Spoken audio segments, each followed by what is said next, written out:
जय हिंद मेरे साथियों, एक बार फिर से बहुत बहुत स्वागत है हमारे यूट्यूब चैनल अजय एजुकेशन में।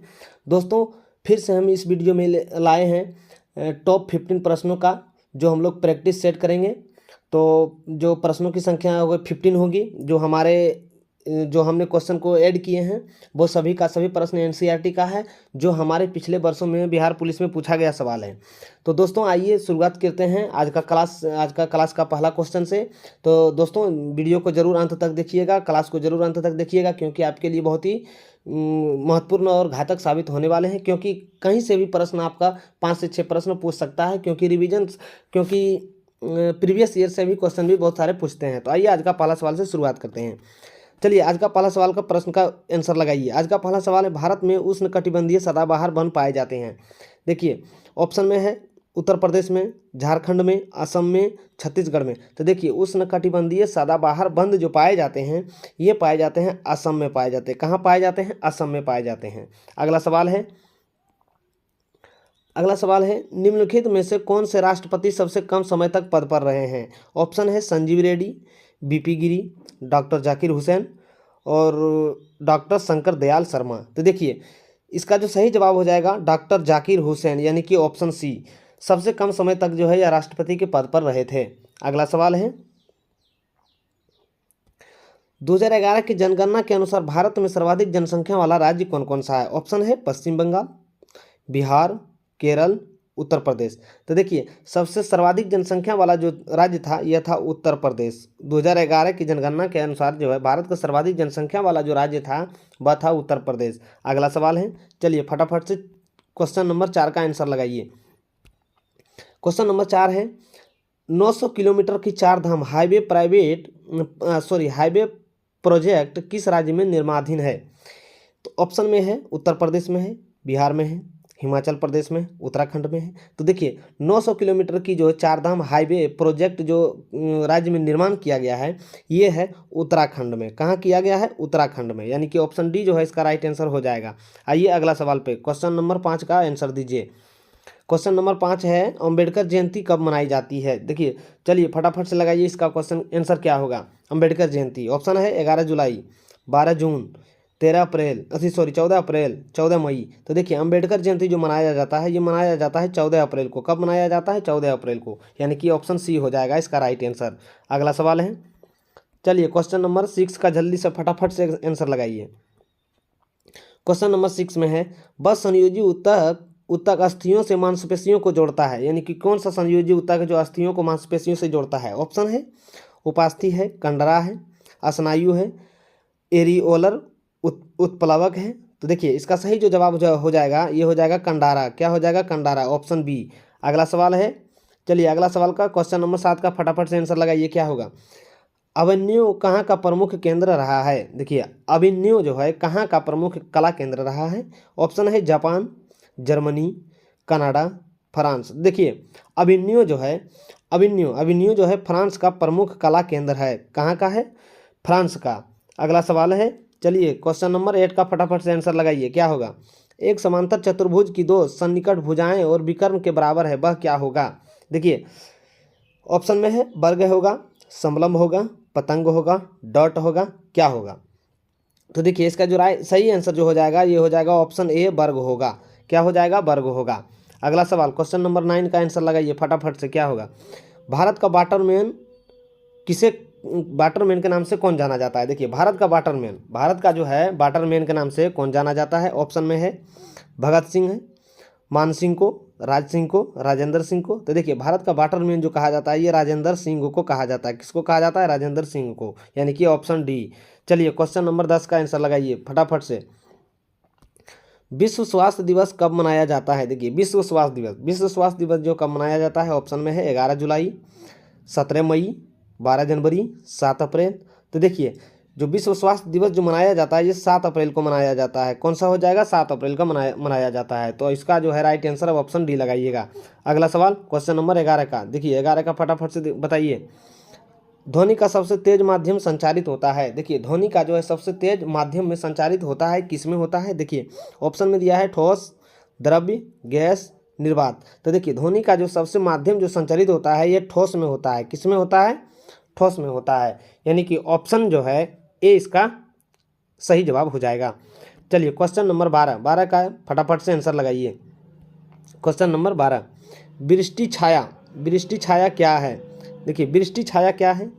ऑप्शन है, यह एक ऐसा क्षेत्र जो अपेक्षाकृत रूप से धरातलीय अवरोधक को प्रभाव को कम करता है, प्रभाव से कम वर्षा होता है। यह एक ऐसा क्षेत्र जो उपकृत स्थलीय धरातल को अधिक वर्षा होता है, अधिक वर्षा वाला क्षेत्र, उपर्युक्त में से कोई नहीं। तो देखिए इसका राइट जो आंसर हो जाएगा ये ऑप्शन ए हो जाएगा। क्या हो जाएगा? यह एक ऐसा क्षेत्र है जो अपेक्षाकृत रूप से धरातलीय अवरोधों के प्रभाव से कम वर्षा क्षेत्र होता है। चलिए फटाफट, चलिए क्वेश्चन नंबर 13, चलिए क्वेश्चन नंबर 13 का आंसर बताइए क्या होगा। आपातकाल के दौरान मूल अधिकारों के प्रवर्तक को निलंबित किया जा सकता है, यानी आपातकाल के दौरान जो है मूल अधिकार को अनुच्छेद 20 और 21 को जो निलंबित किया जाता है, किसके द्वारा निलंबित किया जाता है? तो ऑप्शन में है संसद के द्वारा, राष्ट्रपति के द्वारा, सर्वोच्च न्यायालय के द्वारा, लोकसभा के द्वारा। तो देखिए जो निलंबित किया जाता है ये किया जाता है राष्ट्रपति के द्वारा। Option B is the right answer. चलिए क्वेश्चन नंबर 14, चलिए फटाफट से 14 का आंसर बताइए क्या होगा। संस्कृत शब्द का विशेषण है, देखिए किसका? संस्कृत शब्द का विशेषण है। ऑप्शन में संस्कृत हो जाएगा, संस्कारी हो जाएगा, सांस्कृतिक हो जाएगा, संस्कृति हो जाएगा। देखिए संस्कृत शब्द का जो विशेषण है ये हो जाएगा संस्कृति से। किससे हो जाएगा? संस्कृति से, यानी कि ऑप्शन सी जो है इसका सही जवाब हो जाएगा। चलिए क्वेश्चन नंबर 15 का जवाब दीजिए क्या होगा। संपीड़ित गैस कौन सी गैस होती है? देखिए संपीड़ित जो है प्राकृतिक गैस है, कौन सी गैस होती है? ऑप्शन में है प्रोपेन है, मीथेन है, ईथेन है, ब्यूटेन है। देखिए संपीड़ित जो है प्राकृतिक गैस जो होती है ये होती है मीथेन होती है। कौन सी गैस होती है? मीथेन होती है, यानी कि ऑप्शन बी जो है इसका सही जवाब हो जाएगा। चलिए क्वेश्चन नंबर 16 को बताइए क्या होगा, फटाफट से आंसर। 1 जूल बराबर होता है, देखिए 1 जूल जो है कितने के बराबर होता है?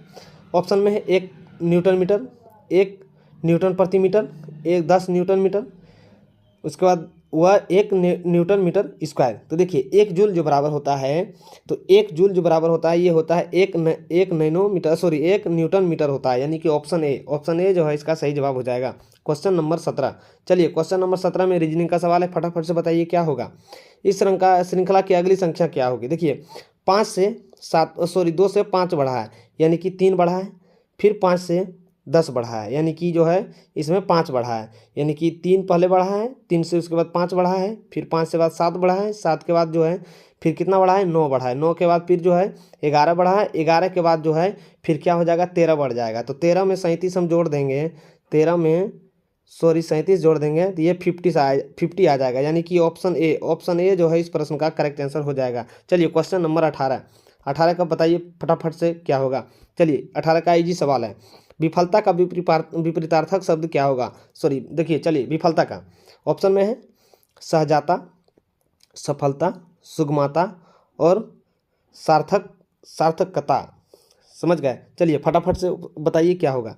देखिए विफलता का जो सही शब्द होता है, विपरीत शब्द जो होता है ये होता है सफलता। क्या हो जाएगा? सफलता। विफलता मतलब फेल, सफलता मतलब सफल, यानी कि ऑप्शन बी जो है इसका सही जवाब हो जाएगा। चलिए क्वेश्चन नंबर 19 भी इजी सवाल है, बताइए फटाफट से क्या होगा। अम्लीय वर्षा निम्न के ऑक्साइडों के कारण होती है। अम्लीय वर्षा जो है निम्न के ऑक्साइडों के कारण होती है, किसके कारण होती है? ऑप्शन में है कार्बन, केवल सल्फर, केवल नाइट्रोजन, सल्फर और नाइट्रोजन। चलिए बताइए क्या होगा इसका आंसर। देखिए इसका राइट जो आंसर हो जाएगा ये हो जाएगा सल्फर और नाइट्रोजन, यानी कि ऑप्शन डी इसका सही जवाब हो जाएगा। क्वेश्चन नंबर 20, चलिए क्वेश्चन नंबर 20 का फटाफट से जवाब बताइए। द्वितीय विश्व युद्ध का तत्कालिक कारण क्या था? देखिए द्वितीय विश्व युद्ध का जो है तत्कालिक कारण क्या था? ऑप्शन दिया है अंतर्राष्ट्रीय आर्थिक संकट, जापान में सैन्यवाद का उदय, फांसीवाद एवं नाजीवाद का उदय, पोलैंड पर जर्मनी का आक्रमण। तो चलिए इसका सही जवाब जो हो जाएगा ये हो जाएगा ऑप्शन डी जो हो जाएगा पोलैंड पर जर्मनी का आक्रमण, यानी पोलैंड ने जो है जर्मनी का आक्रमण हो गया था, पोलैंड पर जो है जर्मनी का आक्रमण हो गया था। तो इसका सही जवाब हो जाएगा ऑप्शन डी। चलिए क्वेश्चन नंबर 21 का भी इजी सवाल है, फटाफट से बताइए क्या होगा। किस विटामिन की कमी से स्कर्वी रोग उत्पन्न होता है? देखिए ऑप्शन में दिया हुआ है vitamin A, vitamin B, vitamin C, vitamin D. देखिए इसका राइट जो जवाब हो जाएगा ऑप्शन सी हो जाएगा। स्कर्वी रोग जो होता है विटामिन सी की कमी से होता है। किसकी कमी से होता है? विटामिन सी की कमी से होता है। चलिए क्वेश्चन नंबर 22 का फटाफट से जवाब बताइए क्या होगा। गैलीलियो ने किस यंत्र का आविष्कार किया था? क्वेश्चन नंबर 22 लगाइए फटाफट से। ऑप्शन में है टेलीस्कोप, कंपास, घड़ी, भाप इंजन। तो देखिए गैलीलियो ने जो यंत्र का आविष्कार किया गया था, ये किया गया था टेलीस्कोप का किया था। किसका किया गया था? टेलीस्कोप का आविष्कार किया गया था, यानी कि ऑप्शन ए जो है सही जवाब हो जाएगा। क्वेश्चन नंबर 23, चलिए क्वेश्चन नंबर 23 का फटाफट से बताइए आंसर क्या होगा। झारखंड में झूम कृषि को कहते हैं, यानी झारखंड में जो झूम की कृषि होती है, कृषि होता है, उसको क्या कहा जाता है? ऑप्शन में है पामलू, दीपा, कुरुबा, खील। तो देखिए झारखंड में जो झूम की कृषि होता है यह कुरुबा के नाम से जाना जाता है। किसके नाम से जाना जाता है? कुरुबा के नाम से जाना जाता है। तो इसका सही जवाब हो जाएगा ऑप्शन सी। चलिए क्वेश्चन नंबर 24 का फटाफट से बताइए। विश्व में किस देश में सर्वाधिक लिखित संविधान लागू हुआ था? यानी विश्व में जो है किस देशों में सर्वप्रथम जो है लिखित संविधान लागू हुआ था? तो ऑप्शन में है भारत में, ब्रिटेन में, अमेरिका में, फ्रांस में। तो देखिए सबसे पहले जो है लिखित संविधान जो लागू हुआ था ये हुआ था अमेरिका में। कहाँ हुआ था? अमेरिका में हुआ था। उसके बाद जो है हमारे इंडिया में हुआ है। तो इसका सही जवाब हो जाएगा ऑप्शन सी। चलिए क्वेश्चन नंबर 25, चलिए 25 का फटाफट से आंसर लगाइए। ये हिंदी का सवाल है। आ रही रवि की सवारी कविता में बादलों की एकरूपता किससे की गई है? यानी कि जो है आ रही रवि की सवारी बादलों में जो है बादलों की एकरूपता किससे की गई है? ऑप्शन में है बंदी और चारण से, अनुचरणों से, फौज से, भिखारी से। तो चलिए इसका सही जवाब हो जाएगा, ये हो जाएगा अनुचरणों से। Option B is the right answer. Question number 26, चलिए क्वेश्चन नंबर 26 का आंसर लगाइए फटाफट से। निषेचन के पश्चात बीजांड एक कठोर आवरण विकसित होता है तथा यह जो है में विकसित होता है, यानी कि यह किस में विकसित होता है? निषेचन के पश्चात जो है बीजांड से एक कठोर आवरण विकसित होता है तथा यह किस में विकसित होता है? ऑप्शन है पल्प में, बीज में, फल में, पत्ता में। तो चलिए इसका सही जो जवाब हो जाएगा ये हो जाएगा फल में, यानी बीजांड का जो निषेचन होता है ये फल में होता है। ऑप्शन सी जो है इसका सही जवाब हो जाएगा। चलिए क्वेश्चन नंबर 27, चलिए क्वेश्चन नंबर 27 का लगाइए। ये जियोग्राफी का सवाल है, मोस्ट इंपॉर्टेंट सवाल है, फटाफट से बताइए। भारत की स्थलीय सीमा की कुल लंबाई कितनी है? भारत की स्थलीय सीमा की जो है कुल लंबाई कितनी है? तो देखिए ऑप्शन में है 6100 किलोमीटर, उसके बाद है 7516 किलोमीटर, उसके बाद है 15200 किलोमीटर, उसके बाद है 21200 किलोमीटर। तो देखिए इसका सही जो जवाब हो जाएगा ये हो जाएगा 15200 किलोमीटर, यानी कि भारत का जो है स्थलीय सीमा की जो लंबाई है ये 15200 किलोमीटर है, यानी कि ऑप्शन सी जो है इसका सही जवाब हो जाएगा। चलिए क्वेश्चन नंबर 28, चलिए फटाफट से लगाइए क्वेश्चन नंबर 28 का आंसर। द्वितीय विश्व युद्ध में 1 सितंबर 1939 को पोलैंड पर किसने आक्रमण किया था? देखिए द्वितीय विश्व युद्ध में 1 सितंबर 1939 को पोलैंड पर किसने आक्रमण किया था? ऑप्शन है बेनिटो मुसोलिनी ने, रुडोल्फ हिटलर ने, विंस्टन चर्चिल ने, सम्राट नारुहितो ने। तो चलिए इसका सही जो जवाब हो जाएगा ये हो जाएगा ऑप्शन बी, रुडोल्फ हिटलर ने। किसने हो जाएगा? रुडोल्फ हिटलर ने। चलिए क्वेश्चन नंबर 29, चलिए क्वेश्चन नंबर 29 का फटाफट से जवाब दीजिए। किस उत्पाद के लिए हॉलमार्क का उपयोग किया जाता है? यानी किस उत्पाद के लिए जो हॉलमार्क का उपयोग होता है? ऑप्शन में दिया हुआ है कृषि उत्पाद, ज्वेलरी, विद्युत वस्तुएं, इलेक्ट्रॉनिक उत्पाद। तो देखिए हॉलमार्क का जो प्रयोग होता है ये होता है किसके लिए होता है? ये होता है ज्वेलरी के लिए होता है हॉलमार्क। देखिएगा आप कभी सोनार उनार के यहाँ सामान लीजिएगा तो उसके जो भी सामान लीजिएगा उस पर मुहर लगा होता है, उसी को हॉलमार्क कहा जाता है। तो इसका जो सही जवाब हो जाएगा ऑप्शन बी हो जाएगा। चलिए क्वेश्चन नंबर 30, चलिए क्वेश्चन नंबर 30 को फटाफट से बताइए क्या होगा। टेस्ला ने किस शहर में इलेक्ट्रॉनिक वाहनों के लिए भारतीय संयोजी कंपनी के पंजीकृत की है? तो ये जो किया गया है या कहाँ किया गया है? ऑप्शन में है मुंबई में है, हैदराबाद में है, चेन्नई में है। तो इसका जो सही जवाब हो जाएगा ये हो जाएगा ऑप्शन डी, बेंगलुरु में किया गया है। कहाँ किया गया है? बेंगलुरु में किया गया है। चलिए क्वेश्चन नंबर 31 का जो है बताइए फटाफट से क्या होगा। सर्वप्रथम यूरोपीय व्यापारी जो हिंद चीनी आए थे, सर्वप्रथम यूरोपीय व्यापारी कौन थे जो हिंद चीनी आए थे? चलिए फटाफट से आंसर बताइए क्या होगा। ऑप्शन है अंग्रेज है, फ्रांसीसी है, पुर्तगाली है, डच है। तो देखिए सबसे पहले जो आया था ये आया था पुर्तगाली आया था। क्यों? कौन सा आया था? पुर्तगाली आया था। चलिए क्वेश्चन नंबर 32 का सही जवाब दीजिए क्या होगा। क्वेश्चन नंबर 32, सिंधु और सतलज नदी के मध्य हिमालय को नाम से जाना जाता है। यानी देखिए सिंधु और सतलज की नदियों के मध्य जो पर्वत है यो जो हिमालय खड़ा है उसको किस नाम से जाना जाता है? ऑप्शन में है पंजाब हिमालय, कुमायूं हिमालय, नेपाल हिमालय, असम हिमालय। तो देखिए इसको जो कहा जाता है यह पंजाब हिमालय के नाम से जाना जाता है। कौन से हिमालय के नाम से जाना जाता है? पंजाब हिमालय के नाम से जाना जाता है। चलिए क्वेश्चन नंबर 33 का सही जवाब बताइए क्या होगा, फटाफट से बताइए। क्वेश्चन नंबर 33,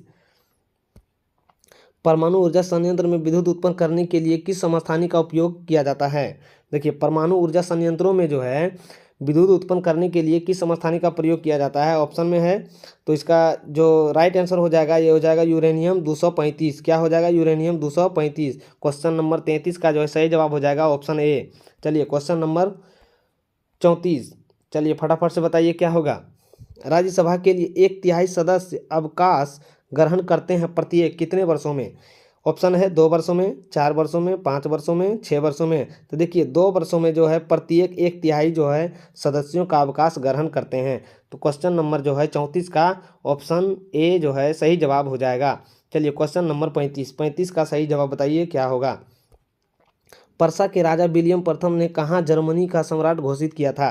देखिए पर्सा का जो राजा था विलियम प्रथम को कहाँ जर्मनी का सम्राट घोषित किया गया था? यानी कि जो है विलियम प्रथम को जो है जर्मनी में जर्मनी का सम्राट घोषित किया गया था। कहाँ घोषित किया गया था? ऑप्शन है बर्लिन में, प्राग में, बान में, बर्साई में। तो देखिए बर्साई में जो है इसको विलियम प्रथम को जर्मनी का सम्राट घोषित किया गया था। यानी कि 35 नंबर सवाल का जो है ऑप्शन डी इसका सही जवाब हो जाएगा। चलिए क्वेश्चन नंबर 36, चलिए क्वेश्चन नंबर 36 का आंसर बताइए फटाफट से क्या होगा। कौन सा ऊर्जा का मात्रक नहीं है? देखिए ऊर्जा का जो मात्रक नहीं है वह कौन सा नहीं है? तो देखिए ऊर्जा का जो मात्रक है ये किलोवाट नहीं है। कौन सा है? किलोवाट नहीं है। किलोवाट घंटा भी ऊर्जा का मात्रक है, जूल भी ऊर्जा का मात्रक है, लेकिन किलोवाट घंटा जो है ऊर्जा का मात्रक नहीं है। चलिए 36 नंबर का जो सही जवाब हो जाएगा ऑप्शन ए। चलिए क्वेश्चन नंबर 37, चलिए फटाफट से बताइए क्वेश्चन नंबर 37 क्या है, सही आंसर क्या होगा। संपत्ति का अधिकार अब एक अधिकार है। यानी संपत्ति का जो अधिकार था पहले जो है यह एक अधिकार था, अब कैसा अधिकार हो गया है? तो देखिए संपत्ति का अधिकार जो है ऑप्शन में दिया हुआ है कानूनी अधिकार है, मौलिक अधिकार है, धार्मिक अधिकार है, सामाजिक अधिकार है। तो देखिए संपत्ति का अधिकार जो है पहले मौलिक अधिकार था, लेकिन अब जो है यह कानूनी अधिकार हो गया है। यानी कि ऑप्शन ए जो है इसका सही जवाब हो जाएगा। चलिए क्वेश्चन नंबर 38, चलिए क्वेश्चन नंबर 38 का सही जवाब बताइए क्या होगा। राष्ट्रीय आय का मतलब क्या होता है? देखिए राष्ट्रीय आय का मतलब क्या होता है? ऑप्शन में है सरकारी आय, पारिवारिक आय, सार्वजनिक उपक्रम आय, उत्पादन के साधनों का आय। चलिए इसका सही जो जवाब हो जाएगा ऑप्शन डी हो जाएगा, यानी कि उत्पादन के साधनों का आय। चलिए अगला सवाल है सवाल नंबर 39 फटाफट से इसको लगाइए आंसर क्या होगा। 2011 के जनगणना के आधार पर भारत का सर्वाधिक जनसंख्या वाला द्वितीय शहर कौन सा था? चलिए द्वितीय जो शहर था यह था दिल्ली था। कौन सा था? द्वितीय शहर जो था दिल्ली था। सर्वाधिक जनसंख्या वाला जो दूसरा शहर था यह था दिल्ली था। पहला सवाल था यह पहला जो शहर था वह था यूपी। तो 39 नंबर क्वेश्चन का जो सही जवाब हो जाएगा ऑप्शन सी। चलिए क्वेश्चन नंबर 40 का फटाफट से बताइए क्या है। रबर डैश एक फसल है, रबस जो है डैश फसल है, कैसा फसल है? यानी कहाँ की फसल है? ऑप्शन है भूमध्य रेखीय क्षेत्र की, ध्रुवीय क्षेत्र की, उपध्रुवीय क्षेत्र की, मरुस्थलीय क्षेत्र की। तो देखिए इसका सही जो जवाब हो जाएगा ये हो जाएगा भूमध्य रेखीय क्षेत्र की। कहाँ की हो जाएगी? भूमध्य रेखीय क्षेत्र की, यानी कि ऑप्शन ए जो है इसका सही जवाब हो जाएगा। चलिए क्वेश्चन नंबर 41, आहार नाल मूल रूप से डैश से कहाँ तक विकसित एक लंबी नली है? देखिए आहार नाल मुख्य रूप से जो है मूल रूप से जो है कहाँ से कहाँ तक जो है एक विकसित जो है एक मतलब लंबी नली है। ऑप्शन है नासिका गुहा से गुदा तक, नासिका गुहा से कोलन तक, मुंह से लेके कोलन तक, मुंह से लेके गुदा तक। तो देखिए इसका सही जो जवाब हो जाएगा ये हो जाएगा मुंह से लेके कोलन तक। यानी कि जो आहार नल का हम लोग मुंह से जो आहार को खाते हैं यह जो है कोलन तक लास्ट इसका अंत हो जाता है। यानी कि 41 नंबर जो क्वेश्चन का सवाल जो हो जाएगा सही इसका जवाब हो जाएगा ऑप्शन सी। चलिए क्वेश्चन नंबर 42 का फटाफट से उत्तर बताइए क्या होगा। क्वेश्चन नंबर 42, उत्तर पश्चिम भारत में शीतकालीन वर्षा उन चक्रवातों के परिणाम के फलस्वरूप होती है जो उत्पन्न होते हैं। ये जो उत्पन्न होते हैं ये होते हैं भूमध्य सागर से। कहाँ से होते हैं? भूमध्य सागर से होते हैं। यानी कि ऑप्शन डी जो है मतलब जो है 42 नंबर का जो है ऑप्शन डी इसका सही जवाब हो जाएगा। चलिए क्वेश्चन नंबर 43 का फटाफट से बताइए क्या होगा। एक डैश द्वारा बना प्रतिबिंब हमेशा आभासी, सीधा और अत्यधिक छोटा होता है। किसमें होता है? ऑप्शन है अवतल दर्पण में होता है, उत्तल दर्पण में होता है, अवतल लेंस में होता है, उत्तल लेंस में होता है। तो देखिए इसका सही जो जवाब हो जाएगा ये हो जाएगा उत्तल दर्पण में हो जाएगा। किस में हो जाएगा? उत्तल दर्पण में, यानी कि ऑप्शन बी जो है इसका सही जवाब हो जाएगा। चलिए क्वेश्चन नंबर 44 का फटाफट से देखिए क्या होगा आंसर, बताइए। विदेशी निवेश कहलाता है, क्या कहलाता है? विदेशी निवेश कहलाता है। ऑप्शन में विश्व बैंक द्वारा किया गया निवेश, अंतर्राष्ट्रीय मुद्रा कोष द्वारा किया गया निवेश, विदेशी देशों द्वारा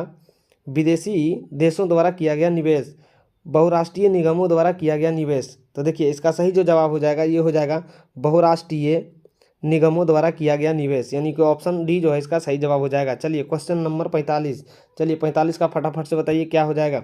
प्रथम टीका विकसित किया था, किसने किया था? देखिए प्रथम जो टीका विकसित किया गया था ये हमारे एडवर्ड जेनर ने किया था। किसने किया था? एडवर्ड जेनर ने। चलिए इस प्रश्न का सही जवाब ऑप्शन बी हो जाएगा। चलिए क्वेश्चन नंबर 46 फटाफट से बताइए, क्वेश्चन नंबर 46 क्या होगा। लोकसभा अध्यक्ष अपना त्यागपत्र किसे प्रस्तुत करता है? देखिए लोकसभा जब अपना त्यागपत्र देता है यानी इस्तीफा देता है तो यह जो है किसको देता है? तो ऑप्शन में है राष्ट्रपति को देता है, लोकसभा के उपाध्यक्ष को देता है, भारत के मुख्य न्यायाधीश को देता है, प्रधानमंत्री को देता है। तो देखिए इसका सही जवाब हो जाएगा ऑप्शन बी। ये जो है अध्यक्ष जो अपना त्यागपत्र देगा, लोकसभा के उपाध्यक्ष को अपना त्यागपत्र दे सकता है। तो इसका सही जवाब हो जाएगा ऑप्शन बी। चलिए अगला सवाल है 47 नंबर का सवाल, 47 नंबर का सवाल फटाफट से बताइए। 26 नवंबर जाना जाता है, 26 नवंबर किस रूप में जाना जाता है? ऑप्शन है राष्ट्रीय विधि दिवस के रूप में, मानवाधिकार दिवस के रूप में, साक्षरता दिवस के रूप में, पर्यावरण दिवस के रूप में। तो चलिए इसका सही जो जवाब हो जाएगा ये हो जाएगा राष्ट्रीय विधि दिवस के रूप में, यानी कि ऑप्शन ए जो है इसका सही जवाब हो जाएगा। चलिए क्वेश्चन नंबर 48, क्वेश्चन नंबर 48 है सुंदरबन राष्ट्रीय उद्यान भारत के किस राज्य में पाया जाता है? देखिए सुंदरबन जो राष्ट्रीय उद्यान जो है यह भारत के किस राज्य में पाया जाता है? तो ये जो पाया जाता है यह भारत के जो है पश्चिम बंगाल राज्य में पाया जाता है। कहाँ पाया जाता है? वेस्ट बंगाल में पाया जाता है। तो देखते हैं कौन सा ऑप्शन में है। चलिए ऑप्शन नंबर सी जो है इस प्रश्न का करेक्ट आंसर हो जाएगा। चलिए क्वेश्चन नंबर 49 का फटाफट से बताइए क्या होगा। उपराष्ट्रपति का कार्यकाल कितना होता है? देखिए उपराष्ट्रपति का जो कार्यकाल होता है कितना होता है? ऑप्शन में दिया हुआ है 8 वर्ष, 6 वर्ष, 4 वर्ष और 5 वर्ष। तो देखिए उपराष्ट्रपति का कार्यकाल जो होता है 5 वर्ष होता है। सिर्फ राज्यसभा का जो सदस्यों का जो कार्यकाल होता है वह 6 वर्षों का होता है। और बाकी बात जो है राष्ट्रपति का भी कार्यकाल 5 वर्ष का होता है, प्रधानमंत्री का भी कार्यकाल 5 वर्ष का होता है, मुख्यमंत्री का भी कार्यकाल 5 वर्ष का होता है। तो इसका सही जवाब जो हो जाएगा ऑप्शन डी हो जाएगा। चलिए अगला सवाल है सवाल नंबर 50। वायुमंडल में स्थित ओजोन सूर्य से आने वाली विकिरण को पृथ्वी को सुरक्षा करती है, यानी कि वायुमंडल में स्थित जो ओजोन जो है सूर्य से आने वाली विकिरणों से पृथ्वी की सुरक्षा करती है। वह कौन सी किरणें जो पृथ्वी पर आने से ओजोन परत रोकती है? ऑप्शन है इंफ्रारेड, पराबैंगनी, फरारेड और विजिबल। तो देखिए पराबैंगनी इसका सही जवाब हो जाएगा पराबैंगनी किरण, यानी कि जो है वायुमंडल से जो पराबैंगनी किरणें आती है वो सबसे बहुत खतरनाक होते हैं, जो हमारे शरीर को कैंसर से बीमारी को प्रेरित करता है। तो इसका सही जवाब हो जाएगा ऑप्शन बी। चलिए सवाल नंबर 51 फटाफट से 51 में बताइए क्या हो जाएगा। मनरेगा के अंतर्गत देश के ग्रामीण क्षेत्रों में कितने दिनों का काम दिया जाता है? देखिए मनरेगा के अंतर्गत जो है देश के ग्रामीण क्षेत्रों में जो काम दिया जाता है वो दिया जाता है 100 दिनों का। कितने दिनों का दिया जाता है? 100 दिनों का दिया जाता है। तो देख लेते हैं कौन सा ऑप्शन में है 100। चलिए इसका सही जवाब जो हो जाएगा ऑप्शन सी हो जाएगा। फटाफट से बताइए। चलिए अगला सवाल है क्वेश्चन नंबर 52। चलिए ये हिंदी का सवाल है, फटाफट से बताइए बादल का पर्यायवाची शब्द क्या है? क्वेश्चन नंबर 52, चलिए बताइए बादल का पर्यायवाची शब्द क्या है? ऑप्शन में है विरिधि, अवधि, खर, बारिद, नीरद, पयोद, पय, क्षीर, रवि, परवे, अंबर, घना। तो देखिए इसका जो बादल का जो पर्यायवाची शब्द हो जाएगा ये हो जाएगा बारिद, नीरद और पयोद, यानी कि बारिद, नीरद और पयोद, यानी कि ऑप्शन बी जो है इसका सही जवाब हो जाएगा। चलिए क्वेश्चन नंबर 53 आज का लास्ट सवाल है, फटाफट से इसका बताइए क्या हो जाएगा। अरुणाचल प्रदेश में ब्रह्मपुत्रा नदी को नाम से जानी जाती है, यानी अरुणाचल प्रदेश में जो ब्रह्मपुत्रा को नदी जो है उसको किस नाम से जाना जाता है? ऑप्शन में है दिहांग नदी, जमुना, सांगपो, लोहित। देखिए अरुणाचल प्रदेश में जो ब्रह्मपुत्रा को जो है यह दिहांग नाम से जाना जाता है। कौन से नाम से जाना जाता है? दिहांग नाम से जाना जाता है। तो दोस्तों आज हम कर चुके हैं 15 प्रश्नों का डिस्कशन, 53 प्रश्नों का डिस्कशन। तो मुझे उम्मीद होगा कि आप वीडियो को क्लास को जरूर अंत तक देखे होंगे, क्योंकि बिहार पुलिस का यही लेवल का क्वेश्चन पूछा जाता है और अधिकतर जो है रिपीटेड क्वेश्चन रहता है। क्वेश्चन बैंक में पिछले वर्षों में जितने पूछे गए, हो सकता है उसमें से 4-5 प्रश्न आपको एग्जाम में फिर से पूछ दे, तो आपको टेंशन नहीं लेना है। वीडियो को जरूर पूरा करके जाइएगा। आपको 2 से 3 प्रश्न जो है हर वीडियो से आपको जरूर फंसने को मिलेगा। तो वीडियो अच्छा लगा होगा तो एक लाइक सब्सक्राइब जरूर कर लीजिएगा, और जितना भी नए होंगे एक बार चैनल को सब्सक्राइब कर लीजिएगा।